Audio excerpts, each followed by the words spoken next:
கிறிஸ்துவுக்குள் பிரியமான சகோதர சகோதரிகளே, இன்றைக்கான தலைப்பு என்னன்னு பார்த்தீங்கன்னா, ஆண்டவர் நீதி நியாயம் செய்யும் காலம் வந்துவிட்டது. ஆண்டவர் அநியாயக்காரர்களை பார்த்துட்டு இருக்கிற மாதிரி இருக்கும். ஆனால் அவர் பார்த்துட்டு அமைதியாக இருக்கிறதில்ல. அதற்கான காலம் வரப்ப, அதுக்கான நேரம் வரப்ப அவர் நீதியை நடப்பிப்பார். இன்றைய வசனம் பார்த்தீங்கன்னா, ஆதியாகமம் 18:25. அதில் இருக்கக்கூடிய கடைசி பாகத்தை நான் உங்களுக்காக வாசிக்கிறேன். சர்வலோக நியாயாதிபதி நீதி செய்யாதிருப்பாரோ அப்படின்ற வசனத்தை நான் இன்னைக்கு காலையில் படிச்சுட்டு இருந்தேன். அதுக்கப்புறம் எனக்கு இன்னொரு வசனத்தையும் ஆண்டவர் கொடுத்தாரு. அது வசனம்னு சொல்றதை விட அது ஒரு அதிகாரத்தை கொடுத்தார். எசேக்கியல் 34ஆம் அதிகாரம். அதை ஃபுல்லாக தியானிங்க. நீங்கள் உங்களுக்கு டைம் இருந்தால் நான் அதில் முக்கியமான வசனங்களை மட்டும் உங்களுக்காக நான் படித்து காட்டுறேன்.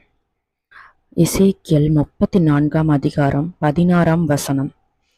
நான் காணாமற் போனதை தேடி துரத்துண்டதை திரும்ப கொண்டு வந்து எலும்பு முறிந்ததை காயங்கட்டி நசல் கொண்டதை திடப்படுத்துவேன். நியாயத்துக்கு தக்கதாய் அவைகளை மேய்த்து புஷ்டியும் பலமுள்ளவைகளை அழிப்பேன். 17.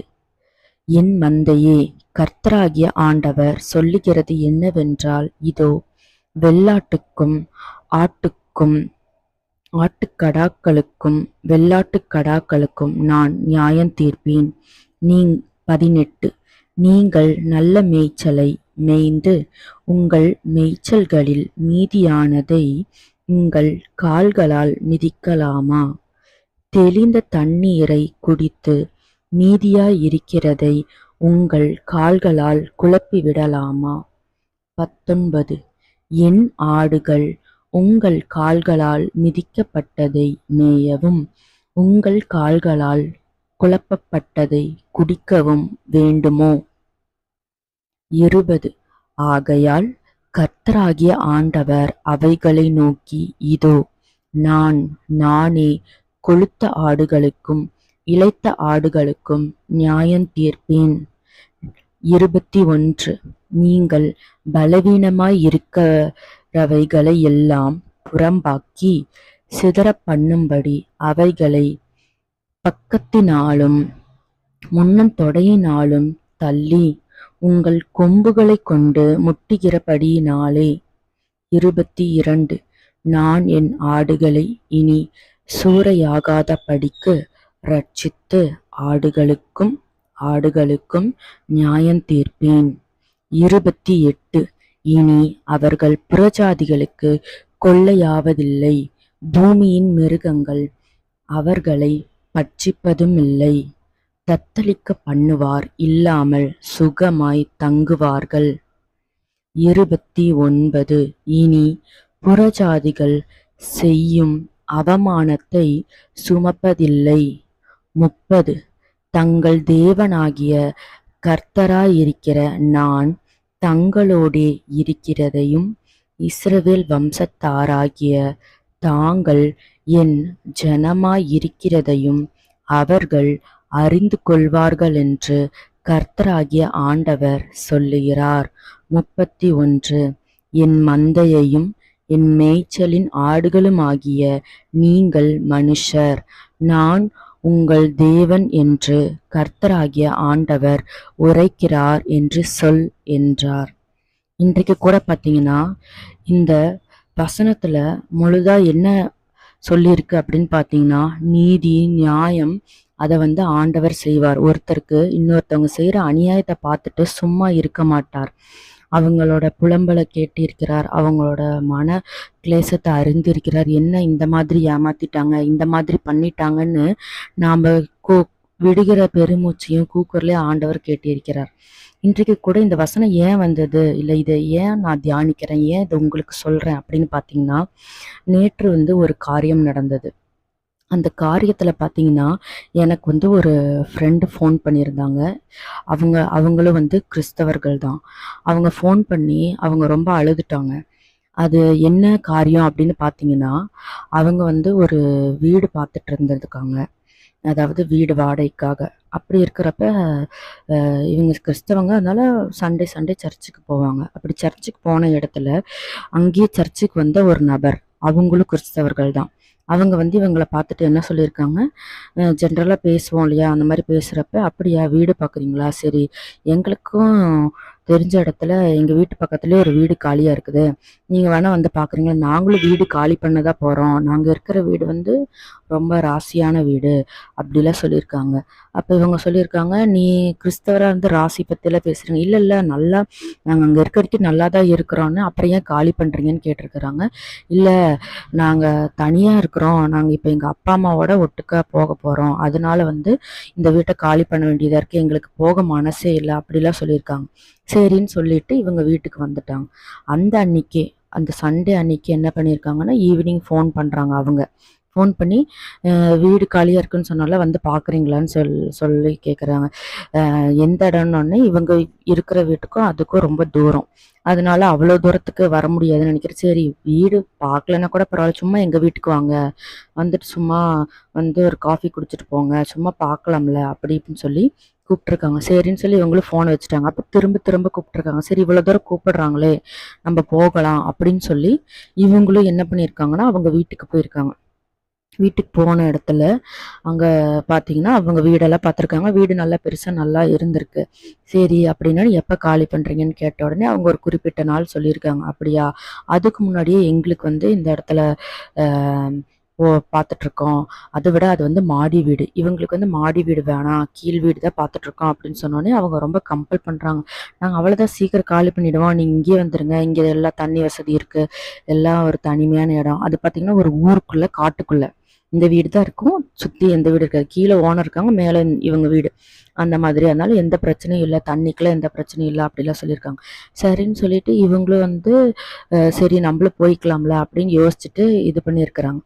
அதுக்கப்புறமேட்டு பார்த்தீங்கன்னா அவங்க வந்து நாங்கள் இங்கே வர்றதுக்கு நிறைய பேர் வருவாங்க, அதனால வந்து நீங்கள் முன்னாடியே வந்து அட்வான்ஸ்லாம் கொடுத்துட்டிங்கன்னா உங்களுக்கு வந்து சரியாக இருக்கும், வீடு கொடுத்துருவாங்க, ஓனர்லாம் நல்ல மாதிரி தான், எங்களுக்கே இங்கே விட்டு போகவே மனசு இல்லை, ஏன்னா அந்த ஹஸ்பண்ட் அண்ட் ஒய்ஃப் தான் அங்கே இருக்காங்க, அம்மா அப்பா வேறு பக்கம், இப்போ 2 பேர் சேர்ந்து ஒரே பெரிய வீடாக பார்த்தா அதுக்கு போகிறாங்க. அப்படி அதனால தான் நாங்கள் காலி பண்ணுறோம், என் ஒய்ஃப் கூட சண்டை போடுறா அப்படி இப்படின்னு இவங்களை ரொம்ப குழப்பி விட்டு அந்த மாதிரி பண்ணியிருக்காங்க. அப்புறம் இவங்களும் சரி நம்மளும் வீடு பார்த்துட்ருக்கோம்லன்னு சொல்லி தேடி இருக்காங்க. நிறைய பக்கம் தேடினப்ப அது கிடைக்கல. அப்புறம் சரி இந்த வீடு ஞாபகம் வந்து சரி இதுக்கே போயிடலான்னு சொல்லி அவங்களுக்கு திரும்ப ஃபோன் பண்ணவும் இவங்க வந்து சரி நாங்கள் இன்றைக்கி தான் காலி பண்ணுறோன்னு இவங்க கொஞ்ச நாள் கழித்து சொல்லியிருக்காங்க. அப்படியா சரி பரவாயில்லன்னு சொல்லிட்டு அந்த அன்றைக்கே அவங்க போயிருக்காங்க வர சொல்லி. சரின்னு போய் அந்த ஓனரை பார்த்து இவங்க வந்து ஃபுல் அட்வான்ஸையும் கொடுத்துட்டாங்க. கொடுத்தது மாத்திரம் இல்லை, அந்த பெயிண்ட் அடிக்கிறதுக்கு அதுக்கெல்லாம் பார்த்தீங்கன்னா லேட் ஆகும், நாங்களே வந்தப்போ புது வீடு தான், அதனால பெயிண்ட் அடிக்கவே தேவையில்லை, எந்த அழுக்கும் நாங்கள் பண்ணலை, அதனால நீங்கள் பெயிண்ட் அடிக்கணுமா என்னன்னு பார்த்துக்கோங்க அப்படின்ற மாதிரி சொல்லியிருக்காங்க. சரின்னு இவங்களும் போய் பார்த்துருக்காங்க. ரொம்ப நீட்டாக தான் புது வீடு மாதிரி இருக்கனால இப்போ எதுக்கு தேவையில்லாமல் அடிச்சுட்டு உங்களுக்கே அங்கே டைம் போயிடும், அதனால சீக்கிரம் வந்துருங்க அப்படின்லாம் இவங்களை கொஞ்சம் பிரெயின் வாஷ்லாம் பண்ணியிருக்காங்க. இவங்களுக்கு அது எதுவுமே தெரியல, அவங்க என்ன நோக்கத்தோட பண்ணுறாங்கன்னு. இப்போ தான் அந்த நோக்கத்தை நான் சொல்கிறேன் பாருங்கள். ஆக்சுவலாக வந்து இவங்களுக்கு வந்து அந்த வீட்டு ஓனர் கொடுத்த டைம் வந்து 15ஆம் தேதிக்கு மேலே தான் வந்து காலி பண்ணணும் அப்படின்னு சொல்லி அவங்க டைம் கொடுத்துருக்காங்க. அப்படி ஒரு வேளை அதுக்கு முன்னாடி காலி பண்ணிங்கன்னா அந்த 15ஆம் தேதி அந்த மாதத்துக்கான வாடகையை நாங்கள் எடுத்துப்போம் அந்த இதில் அப்படின்னு சொல்லியிருக்காங்க. அதுக்கு வந்து இல்லை அதுக்கு முன்னாடியே வேற ஒருத்தவங்கள நாங்கள் கூட்டிகிட்டு வந்துடுவோம், அப்போ அவங்க வரப்போ நீங்கள் எங்கள்கிட்ட இருந்து வாடகை எடுக்கக்கூடாதுன்னு சொல்லியிருக்காங்க. ஸோ அதுக்காக தான் இவங்களை வந்து அந்த இடத்துல மாட்டி விட்டுருக்காங்க. ஆனால் ஆண்டவர் பாருங்க நல்லவர், அவருக்கு அது தெரிஞ்சிருக்கு, அதனால என்ன பண்ணியிருக்காருன்னா போய் ஃபுல் அட்வான்ஸ் கொடுத்துட்டாங்க.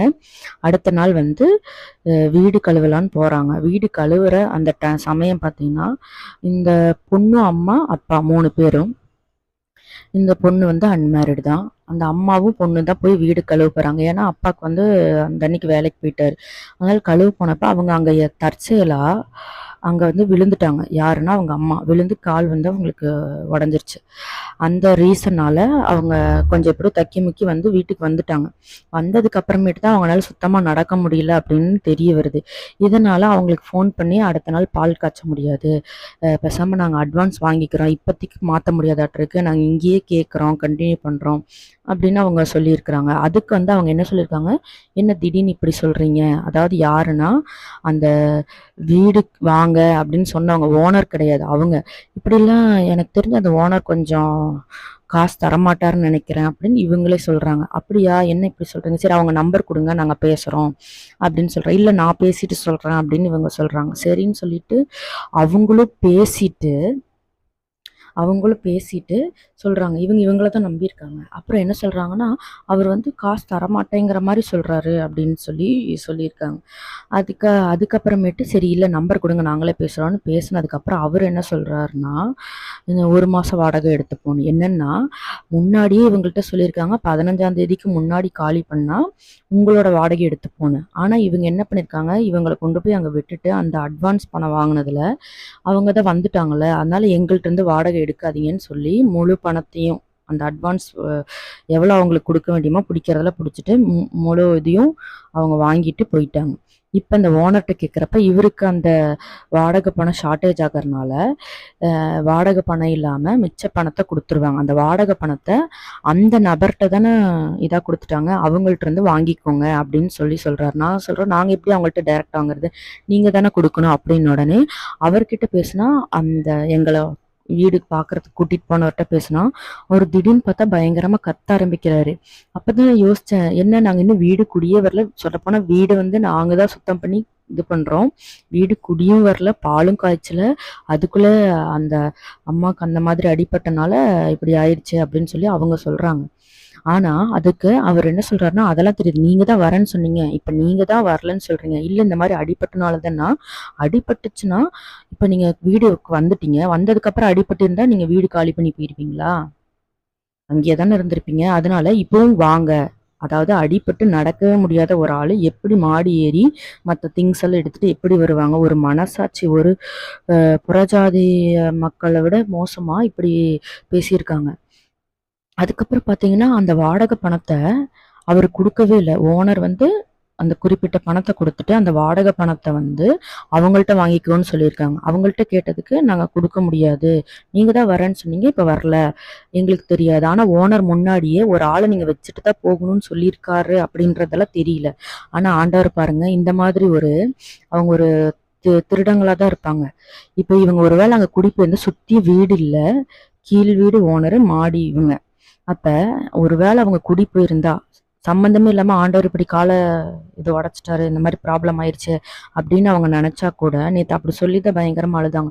ஒரு கிறிஸ்தவர்கள் நம்பி போனோம் பாத்தீங்கன்னா, 1 மாசம் வாடகையே ஒரு பர்டிகுலர் அமௌண்ட் வந்து அவங்க அப்படியே அபேஸ் பண்ணிட்டாங்க. அப்ப ஓனர் வந்து ஒரு புறஜாதி, அவரும் வந்து கராரா பேசுறாரு, இவங்களும் கராரா. இவங்க வந்து ஒரு நாள் கூட அங்க தங்கவும் இல்லை, ஒரு பால் காய்ச்சவும் இல்லை, எதுவுமே பண்ணவே இல்லை. ஆனா அப்படியே அந்த வாடகை பணத்தை எடுத்துக்கிட்டாங்க. 2 பேரும் பேசி வச்சுட்டு பண்ண மாதிரி தோணுது. அதாவது அவங்களுக்கு தெரியல, அவங்க பாவம் ஒண்ணுமே தெரியல, எனக்கு அப்படி தோணுது. அவங்க நேத்து சொல்லிட்டு அழுகவும் எனக்கு பயங்கர கஷ்டமாயிருச்சு.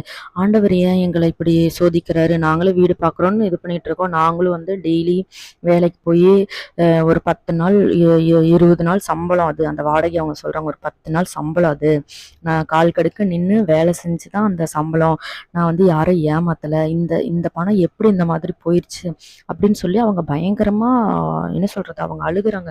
அது வந்து என்னால கேட்கவே முடியல. சொல்லப்போனா எனக்கு நைட்டெல்லாம் தூக்கமே வரல. என்னடா இவங்க இப்படி நல்லா ஜெபிக்கிறவங்க தான், நல்லா இது பண்றவங்க, வேத வாசிக்கிறவங்க, நல்லா இது பண்றவங்க, ஒரு கிறிஸ்தவர்கள் இப்படிப்பட்ட விஷயத்த செய்வாங்களா? அந்த புறஜாதியாரும் இவங்களும். இப்ப யோசிச்சு பாருங்க, இப்படி இது பண்ணவும் எனக்கு நைட்டெல்லாம் அது ஒரே கலக்கமா இருந்தது. அப்புறம் கொஞ்ச நேரம் நான் தூங்கிட்டேன். இன்னைக்கு காலையில எந்திரிச்சதுல இருந்து பாத்தீங்கன்னா இதே மைண்ட்ல தான் இருக்கு. என்னடா இப்படிப்பட்ட ஆண்டவரே, நீர் நீதியின் தேவன் தானே, நீர் நியாயாதிபதி தானே, ஏன் நீங்க இந்த மாதிரி விட்டீங்க? அவங்களுக்கு வந்து நீங்க நியாயம் செய்திருக்கணும்ல. இந்த மாதிரி ஏமாத்திட்டு இருக்கிறவங்க நிறைய பேர் இருக்கிறாங்க, அவங்களாம் நல்லா தானே இருக்காங்க அப்படின்ற மாதிரிலாம் அவங்க பேசினாங்க. அதே மாதிரி எனக்கும் வந்து நான் சொன்ன, ஆண்டவர் சிஸ்டர் கண்டிப்பா ஆண்டவர் நீதி செய்வார், அவர் நீதியின் தேவன், அவர் நிதானமா பொறுமையா நியாயம் தீர்ப்பாரு, அவரோட நியாயத்தை நம்ம பைபிள்ல எத்தனை இடத்துல பார்த்துருக்கோம், அதனால நீங்க வந்து சோர்ந்து போகாதீங்க அப்படின்னு சொல்லிட்டு அவங்களுக்கு ஒரு ஆறுதல் சொல்லிட்டு நான் வச்சுட்டேன். சொல்லப்போனா அந்த டைம்ல எனக்கு எந்த வசனமோ எந்த ஒரு ஏன்னா நானே பயங்கர ஷாக்கிங்ல இருக்கேன், அதனால எதுவுமே எனக்கு தோணலை, நான் வச்சுட்டேன். இன்னைக்கு காலையில நான் அதை பத்தி சிந்திச்சுட்டே வரப்ப பார்த்தீங்கன்னா, கேலண்டர்ல நிறைய வசனங்கள் இருக்கும் இல்லையா? நான் சொல்லப்போனா இது பழைய கேலண்டர் 2025ஓட கேலண்டரு. அதுல வசனம்லாம் இருக்கனால அதை நாங்க தூக்கி போடல. அது பாட்டுக்கு ஒரு பக்கம் மாட்டியிருந்தது. நான் எதேர்ச்சியா அந்த பக்கம் போறப்ப, ஏதோ ஒரு அதாவது இந்த குறிப்பிட்ட நாள்ல ஒரு நாள மட்டும் அந்த வசனத்த படி, படி அப்படின்னு சொல்லி உள்ளுணர்வு. சரின்னு போய் அந்த வசனத்தை படிக்கிறப்ப, அந்த வசனம் எனக்கு பயங்கரமான ஷாக்கிங். என்ன வசனம்னு பார்த்தீங்கன்னா, ஆதியாகமம் 18:5. அதாவது சர்வலோக இப்படித்தான் இருக்கு அந்த வசனத்துல, அந்த இது கேலண்டர்ல. நான் கூட அந்த போட்டோல உங்களுக்கு காமிக்கிறேன் பாருங்க. சர்வலோக நியாயாதிபதி நீதி செய்யாதிருப்பாரோ அப்படின்ற வசனத்தை எனக்கு கண்ணில் காட்டுறாரு. நான் அப்பதான் ஆண்டவர்கிட்ட கேட்கிறேன், நீர் நியாயாதிபதி தானே, நீர் நீதியின் தேவன் தானே, நீங்க நீதி செய்ய மாட்டீங்களா, நியாயாதிபதி தானே, அப்படிதான் கேட்கிறேன். பாத்தீங்கன்னா இந்த வசனத்துல பாருங்க, நியாயாதிபதி நீதி செய்யாதிருப்பாரோ அப்படின்றது. எனக்கு இதை படிச்ச உடனே ஒரு பயங்கர ஆறுதல். சரி, ஆண்டவர் பார்த்துட்டு தான் இருக்காரு, ஆண்டவர் கேட்டுட்டு தான் இருக்காரு, ஒவ்வொரு கண்ணீரையும் பார்த்துட்டு தான் இருக்காரு அப்படின்னு ஒரு ஆறுதல். அதுக்கப்புறம் பாத்தீங்கன்னா நான் அப்பவும் அதை நான் இது பண்ணிட்டு அந்த இடத்துலயே ப்ரேயர் பண்ணிட்டு திருப்பவும் நான் என்ன பண்ணிட்டேன்னா உட்காந்து பைபிள் வாசிக்கலாம் அப்படின்ட்டு இது பண்றப்ப போன்ல ஒரு வசனம் வந்தது. அந்த வசனம் என்னன்னு பாத்தீங்கன்னா, எசேக்கியேல் 34ல ஒரு வசனம் படிச்சேன். அந்த வசனத்தை படிச்சுட்டு, சரி இந்த வசனம் என்ன இப்படி இருக்கு அப்படின்னு சொல்லிட்டு அந்த அதிகாரத்தை ஃபுல்லா படி, அதாவது அந்த ஒரு ஏவுதல் எனக்கு வருது. நான் எப்பவுமே பாத்தீங்கன்னா சும்மா போன்ல ஏதாவது வருதுன்னா அந்த வசனத்தை மட்டும் தானே படிப்போம். ஆனா இன்றைக்கு தான் பாத்தீங்கன்னா ஆண்டவர் அந்த அதிகாரத்தை படி அப்படின்னு. சரி, என்ன அதிகாரம்னு படிச்சா, இந்த அதிகாரம் இப்ப நான் உங்களுக்காக படிச்சு காட்டினேன் பாத்தீங்களா, இந்த குறிப்பிட்ட வசனத்துல பாருங்க, ஆண்டவர் எப்படிப்பட்டவர், நியாயம் செய்வார். அதுவும் பாருங்க எப்படிப்பட்ட நியாயம் செய்வார்னு பாருங்க. இதுல நான் படிக்கிறப்ப அந்த 17வது வசனம் 34, எசேக்கியேல் 34 17வது வசனத்தை படிக்கிறப்ப பயங்கரமா நான் ஷாக்கிங் ஆயிட்டேன். என்னன்னா, என் மந்தையே, கர்த்தராகிய ஆண்டவர் சொல்லுகிறது என்னவென்றார். இப்ப மந்தையேன்னா யார சொல்வாரு? அவங்களோட சபை மக்களை தானே மந்தையேன்னு சொல்லுவாரு. ஓகே, அவங்கள இதோ ஆட்டுக்கும் ஆட்டுக்கடாக்களுக்கும் வெள்ளாட்டு கடாக்களும் நான் நியாயம் தீர்ப்பேன். இப்ப மந்தைன்னா அதுக்கு ஃபுல்லா என்ன இருக்கும்? ஆடுனா ஆடு, மாடுனா மாடு. இப்ப இந்த இடத்துல ஆடை பத்தி சொல்றோம்ல, ஆட்டு மந்தை. அப்ப ஜென்ரலா மந்தைன்னு இந்த இடத்துல எதை குறிக்குதுன்னா சபையை குறிக்குது. அப்ப சபைக்குள்ளதானே எல்லா ஆடுகளும் இருக்கும். அப்ப ஒரு கிறிஸ்தவர்களுக்கும் இன்னொரு கிறிஸ்தவர்களுக்கும் ஆண்டவர் நியாயம் தீர்ப்பேன். இது பாருங்க, எசேக்கியேல் தீர்க்கதரிசி எத்தனை வருஷம், 2000 ஆண்டுகள், ஆண்டவர் பிறக்கதற்கு முன்னாடியே இது எழுதி வச்சிருக்காரு பாருங்க. ஆட்டுக்கும் அப்படின்னா ஒரு கிறிஸ்தவர்களுக்கும் இன்னொரு கிறிஸ்தவர் அப்படின்னா கிறிஸ்தவர்களே மோசமா இருக்காங்க, ஏமாத்துறாங்க, திருடுறாங்க, பொய் சொல்றாங்க, மற்றவங்கள அபகரிக்கிறாங்க அப்படின்றத ஆண்டவரே பார்த்துட்டு தான் இருக்காரு. அப்போ ஒரு ஆட்டுக்கு இன்னொரு ஆட்டுக்கும், அப்புறம் ஆட்டுக்கடாக்களும் வெள்ளாட்டு கடாக்களுக்கும். இப்ப கடாக்கள் பாத்தீங்கன்னா பிடரிய இது பண்ணிட்டு இருக்கும், அது அடங்காது, மற்றவங்கள இடிக்க போகும்.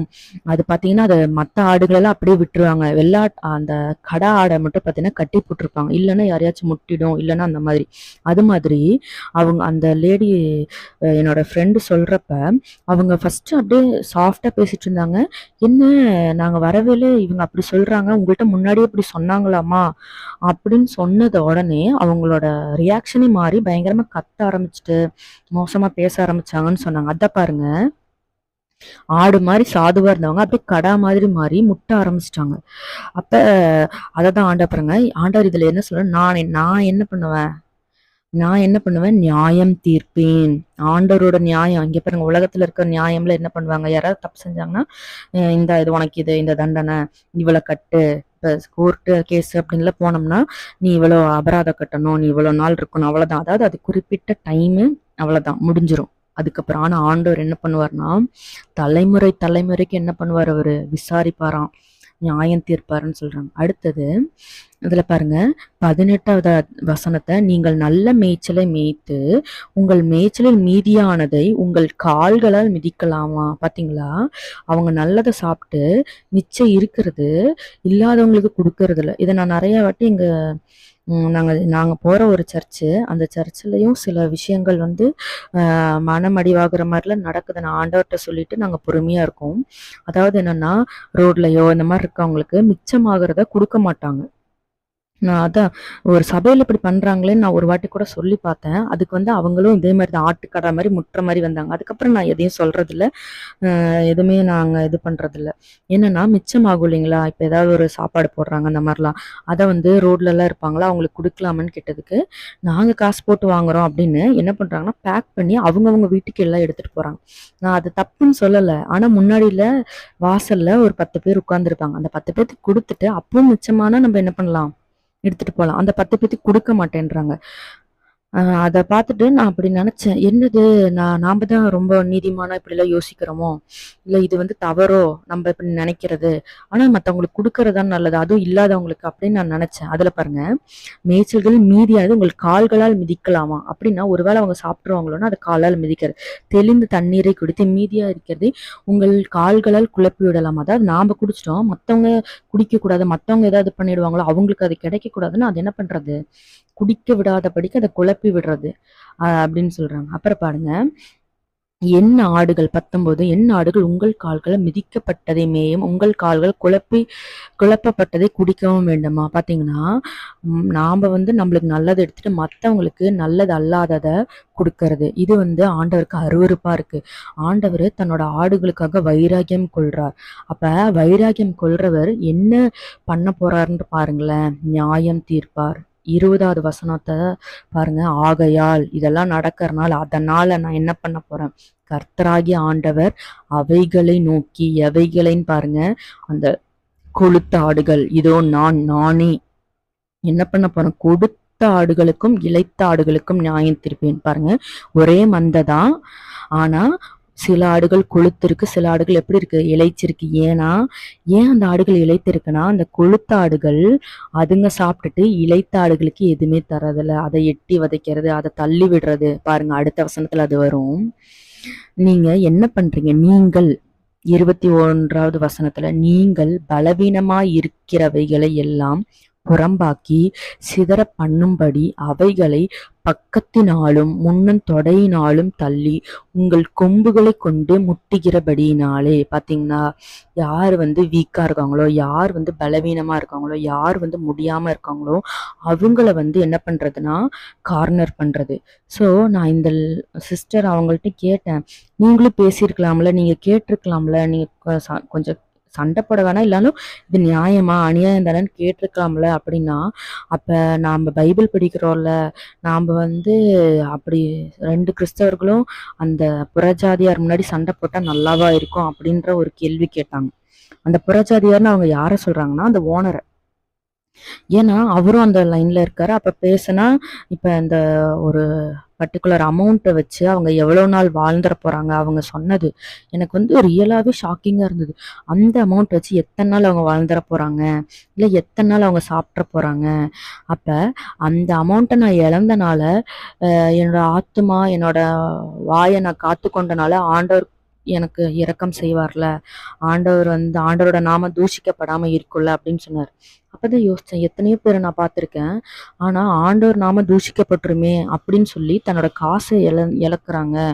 அப்படின்றப்ப நிச்சயமா ஆண்டவர் அவங்களோட காசை அவங்களுக்கு 100 மடங்கா கண்டிப்பா திருப்பி கொடுப்பார்ன்ற நம்பிக்கை இருக்கு. சொல்லப்போனா ஆண்டவர் இவங்கள எப்படி யோபை சோதிச்சாரு, எல்லாத்தையும் எடுத்துட்டு அது மாதிரி சோதிச்சிருக்காரு.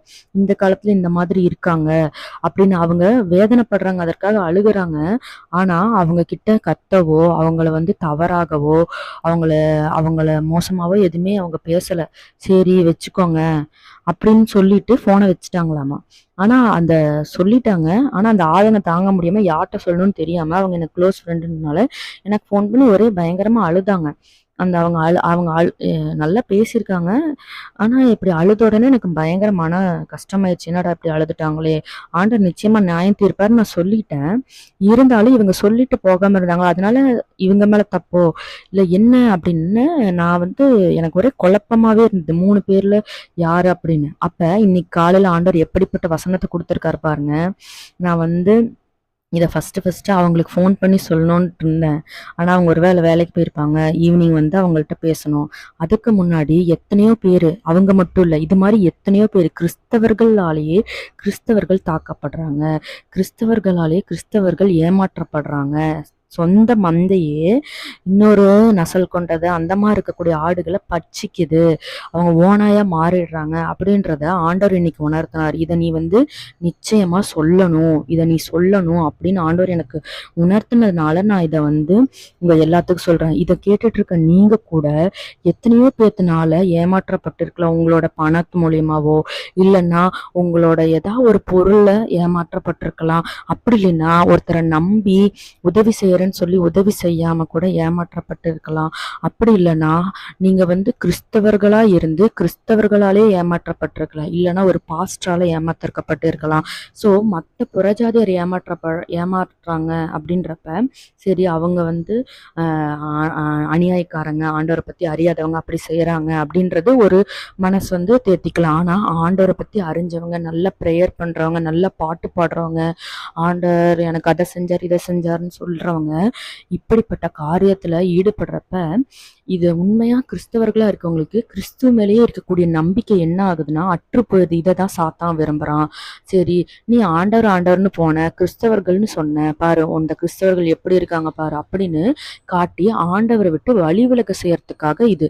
ஆனா ஆண்டவர் ஒருபோதும் அநீதிக்கு துணை செய்ய மாட்டார். அவரு அந்த வசனத்தை பாருங்க, ஆதியாகமம் 18:25 அவரு சர்வலோக நியாயாதிபதி. அவரு கிறிஸ்தவர்களுக்கு மட்டும் நியாயாதிபதி இல்ல, புறஜாதிகளுக்கு மட்டும் நியாயாதிபதி இல்ல, எகிப்தியருக்கு மட்டும் நியாயாதிபதி இல்ல, இஸ்ரவேலர்களுக்கு மட்டும் நியாயாதிபதி இல்ல, அவர் சர்வலோகத்துக்கும் நியாயாதிபதி. ஒருத்தர் விடாம இந்த வானத்துக்கு கீழே இருக்க ஒவ்வொரு மனுஷனோட நினைவுகளையும் அவங்களுடைய அந்த செயல்களையும் அறிஞ்சிருக்கிறாரு. அவரு தக்க நேரத்துல நியாயம் செய்வார். அப்ப ஆண்டவர் நியாயம் ஏன் செய்யறதுக்கு தாமதிக்கிறார்னா அவங்க அதுல மனம் திரும்ப மாட்டாங்களா, மன்னிப்பு கேட்க மாட்டாரான்னு அவகாசம் கொடுக்கறாரு.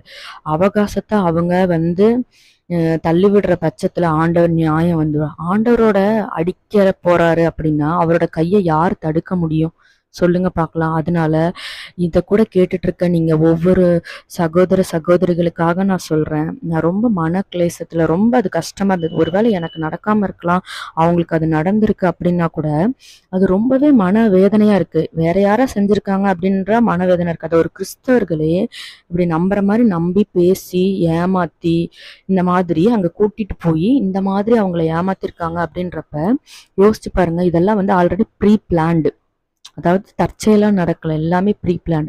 ஆண்டவர் பாருங்களேன், அவங்களோட கால் வழியில இப்ப இருக்கலாம், வேதனையில இருக்கலாம், ஆனாலும் அவங்கள ஆண்டவர் வேற ஏதோ பெரிய அவங்களோட திட்டத்துல இந்த காசை ஏமாத்துன்னு நினைக்கிறாங்க, வேற கூட ஏதோ பண்ணிருக்கலாம். அவங்கள உண்மையான கிறிஸ்தவர்கள் அப்படின்னு சொல்ல முடியாது. கிறிஸ்தவ பேர் வச்சவங்களா கிறிஸ்தவர்கள் கிடையாது, சர்ச்சுக்கு போறவங்களா கிறிஸ்தவர்கள் கிடையாது, பாட்டு பாடுறவங்களா கிறிஸ்தவர்கள் கிடையாது, வேதம் வாசிக்கிறவங்களாம் கிறிஸ்தவர்கள் கிடையாது. யாரு கிறிஸ்தவர்கள் அப்படின்னா வேதத்தை வாசிச்சு அதன்படி நடக்கிறவர்கள் தான் கிறிஸ்தவர்கள். அதன்படி நடக்க பிரயாசப்படுகிறவர்கள் கிறிஸ்தவர்கள். தாங்க செய்யற தப்புக்கு மனஸ்தாபப்பட்டு போய் சீர் பொருந்துறவங்க தான் கிறிஸ்தவர்கள். நீங்க கூட யார்கிட்டயாச்சும் அநியாயமா ஏதாவது காசோ இல்ல ஏதோ பொருளோ உங்களுக்கே அறியாம கூட உங்களோட வீட்டுல இருந்ததுன்னா அது ஆசீர்வாதம் கிடையாது, அது சாபம். அது தலைமுறை தலைமுறைக்கும் அந்த பொருளோ அந்த காசோ உங்களை நியாயம் தீர்த்துட்டே இருக்கும். உங்க வீட்டுல கூட தேவையில்லாம பண கஷ்டம் வரலாம், தேவையில்லாம பணம் விரயமாகலாம், என்னடா அப்படின்னு இருக்கலாம். அது நீங்க உங்களையே சோதித்து பார்க்கும்படியான தருணம் இது. அதனால நீங்க யோசிச்சு பாருங்க. ஆண்டவர் எல்லாத்தையும் தள்ளி விடுற இல்லை. ஏன்னா பாவம் செய்யற ஆத்மா ஆண்டவரை ரட்சிக்கிறதுக்காக தான் வந்தார். ஆனா அந்த பாவத்திலே உழண்டுட்டு இருந்தா ஆண்டவர்னால ரட்சிக்க முடியாது. அதாவது சூடுண்ட பொய்யரா இருக்காங்கன்னு சொல்லி வசனம் இருக்கு. அப்படின்னு என்னன்னா மனசாட்சியே இல்லாம நடந்துக்கிறது. சோ புறஜாதிகளுக்கே மனசாட்சியின்படி நடக்கிறாங்க அப்படின்னு சொல்லி வசனம் சொல்லுது. அப்ப நாம இன்னும் எவ்வளவு அதிகமா இருக்கணும்ன்றத யோசிங்க. சோ உங்களுக்கும் ஆண்டவர் ஒருவேளை நீங்க அநியாயம் உங்களுக்கு நடக்கப்பட்டிருந்தா ஆண்டவர் உங்களுக்கு நீதி செய்வார். அது எப்படி செய்வார்னா சீக்கிரத்தில் செய்வார். இனிமேல் கால தாமதம் பண்ண மாட்டார், சீக்கிரத்துல செய்வாரு. ஆண்டவர் அவங்களுக்கு செய்யற நீதிய உங்க கண்ணு காணும். நீங்க அழுகாதீங்க. நீங்க மன கிளேசப்படாதீங்க. நீங்க கண்ணீர் சிந்தாதீங்க. நீங்க மத்தவங்கள்ட்ட சொல்லி அழுகிறத விட ஆண்டவர் பாதத்துல இருந்து அழுங்க. உங்களோட நியாயத்த அவர் என்ன பண்ணுவார்னா, பட்ட பகலை போல வெளிச்சத்தை போல என்ன பண்ணுவார், எல்லாத்துக்கும் தெரிய பண்ணுவார். இன்னைக்கு காலையில நான் கூட இந்த வசனத்தை படிக்கிறப்ப எனக்கு ஒரு பாட்டு, அதாவது என் நியாயத்தை பட்ட பகல் போலாக்குவீர்னு ஒரு பாட்டு அடிக்கடி நான் கேட்டுட்டு இருப்பேன். அது ஜென்ரலா கேட்கிறேன். அந்த பாட்டை ஆண்டவர் எனக்கு ஞாபகப்படுத்திட்டே இருந்தார். அந்த பாட்டை நான் அடிக்கடி கேட்டிருக்கேன். ஆனா இன்னைக்கு அந்த பாட்டை நான் கேட்கிறப்ப அந்த பாட்டுலயும் அப்படிதான் ஒருத்தரை ஏமாத்திடுவாரு. அவங்க பயங்கரமா அழுவாங்க. அந்த பாட்டை பார்க்கவே முடியாது. ஒவ்வொரு வாட்டியும் அதை பார்க்கறப்ப எனக்கு ரொம்ப கஷ்டமா இருக்கும். எப்படி இப்படி அழுகுறாங்க. அதுக்கப்புறம் பாத்தீங்கன்னா அவரே அவரோட தவற உணர்ந்து அவரோட பொசிஷன்ல அவங்கள வைக்கிற மாதிரி அந்த பாட்டு இருக்கும். அந்த பாட்டை எனக்கு ஞாபகப்படுத்தினார். அது போல இவங்களுக்கும் ஆண்டவர் நிச்சயமா நியாயம் செய்வார்னு நான் நம்புறேன். அவங்களுக்காகவும் நீங்க ஜெபிச்சுக்கோங்க. எனக்காகவும் நீங்க ஜெபிச்சுக்கோங்க. ஆண்டவர் நிச்சயமா ஒவ்வொருத்தரையும் கைவிடாத தேவன். அவர் நியாயத்தை சீக்கிரத்துல செய்வார், உங்களுக்கும் செய்வார். இப்பொழுது கூட நம்ம ஆண்டவரோட சமூகத்துல ஒரு 2 நிமிடம் கண்ணை மூடி அவர் பாதத்துல அமரலாம். இன்றைய நாளுக்காக நன்றி ஆண்டவரே. ஏசப்பா, இப்பொழுது கூட ஆண்டவரே, நீங்க சொல்லியிருக்கீங்க ஏசப்பா, நானே நியாயாதிபதி அப்படின்னு சொல்லியிருக்கீங்க. நீங்க எங்களை நியாயம் தீர்ப்பீங்கன்னு சொல்லியிருக்கீங்க. அதே போல எங்களுக்கு அநியாயம் செய்தா அதை பார்த்துட்டு நீங்க சும்மா இருக்க மாட்டேன், நான் சர்வலோக நியாயாதிபதி, நான் நியாயம் செய்வேன்னு சொல்லியிருக்கீங்க. இப்பொழுது ஆண்டவரே, யாருக்கெல்லாம் நியாயம் கிடையாமல் ஆண்டவரே அவர்கள் மனவேதனையோட இருக்காங்களோ அவங்களுக்கெல்லாம் நியாயம் செய்யுங்க ஏசப்பா. ஆமா ஆண்டவரே, நீர் நியாயாதிபதின்னு சொல்லுங்க ஏசப்பா. நீங்க நீதியின் தேவன் அவங்களுக்கு உணர்த்துங்க ஏசப்பா. ஆமாண்டவரே, தவறு செய்து என்ன வேணாலும் பண்ணலாம்னு நினைக்கிறவங்களுக்கு நீங்க நியாயம் செய்யும் போது அவங்களுக்கு ஆண்டவரே நடுக்கம் பிடிக்கட்டும் ஏசப்பா. அவங்களுக்கு நீங்க நியாயாதிபதி, நீதியின் தேவன் அப்படின்றத அவங்களுக்கு உணர்த்துங்க ஏசப்பா. நீங்க ஆண்டவர் சும்மா விட மாட்டாரு. நம்ம என்ன தவறு வேணாலும் செஞ்சுட்டு யாரை வேணாலும் ஏமாத்திட்டு எப்படி வேணாலும் இருக்கலான்றவங்களுக்கு நீங்க நியாயம் செய்யுங்க ஏசப்பா. எத்தனையோ பேர் அழுது கொண்டு இருக்கிறவங்களோட கண்ணீரை தொடங்கி ஏசப்பா. அவங்களுக்கு வர இருக்கக்கூடிய எல்லா பணத்தையும் ஏமாத்தினவங்க அவங்களே ஆண்டவரே கொடுக்கும்படியாக உதவி செய்யுங்க ஏசப்பா. நீங்க அப்படியே செய்வீங்கன்னு நான் ஆண்டவரே விசுவாசிக்கிறேன் ஏசப்பா. இப்படிப்பட்ட காரியத்தை கூட என்னை கேட்க செய்ததற்காகவும் இந்த வசனத்தை கொடுத்த ஆண்டவரே எங்க ஒவ்வொருத்தரையும் தேற்றினதற்காகவும் உமக்கு நன்றி ராஜா. நீங்களே ஆசீர்வதித்த ஆண்டவரே வழி நடத்துங்க ஆண்டவரே. மீட்பர் இயேசுவின் மூலம் வேண்டுகிறோம் நல்ல தகப்பனே. ஆமேன். God bless you.